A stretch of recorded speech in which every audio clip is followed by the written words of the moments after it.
మా 2025 ఇప్పటి వరకు జరిగిన మ్యాచెస్ లో ద బెస్ట్ థ్రిల్లింగ్ మ్యాచ్ నిన్న విట్నెస్ చేశామా నేను. నిన్న జరిగిన ఎంఐ వర్సెస్ ఆర్సీబీ మ్యాచ్ లో ట్విస్ట్లు జలక్లు మామూలుగా లేవు మామ.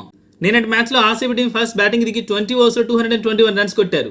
వచ్చిన వాళ్ళు వచ్చినట్టు బాల్ ని బాధపడేశారు మామ. కోహ్లీ మామ 67 రన్స్, రజత్ పటిదార్ 64 రన్స్, మధ్యలో పడిక్కల్ 37 రన్స్, ఇంకా లాస్ట్ లో జితేష్ శర్మ 19 ఓవర్స్ 40 రన్స్ ఊర్ర మాస్ బ్యాటింగ్ చేశారు.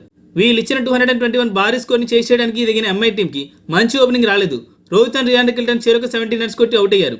వీళ్ళ తర్వాత వచ్చిన విల్ జాక్స్ 22 రన్స్ కి అవుట్, స్కై కూడా 28 రన్స్ కి అవుట్. Then Tilak Varma and Hardik Pandya batting చేశారు మామ. వీళ్ళ బ్యాటింగ్ చూసాక మ్యాచ్ ఆర్సీబీ చేతి నుంచి పోయింది అనుకున్నారు. Tilak Varma 29 balls 56 runs, Hardik Pandya 15 balls 42 runs. వీళ్ళిద్దరూ ఒకే ఓవర్ గ్యాప్ లో అవుట్ అయ్యారు. దెన్ మ్యాచ్ ఆర్సీబీ వైపు తిరిగింది. ఫైనల్ గా ఎంఐ టీం 209 రన్స్ కొట్టి మ్యాచ్ ని ఆర్సీబీ చేతికి ఇచ్చేసి వెళ్ళిపోయింది. బౌలింగ్ డిపార్ట్మెంట్ లో కృణాల్ పాండ్యా 4 వికెట్స్ ఇచ్చాడు. లాస్ట్ ఓవర్ లో చాలా గట్టిగా అయిపోయాడు మామ. రన్స్ లీక్ చేసింది కూడా తానే అనుకోండి.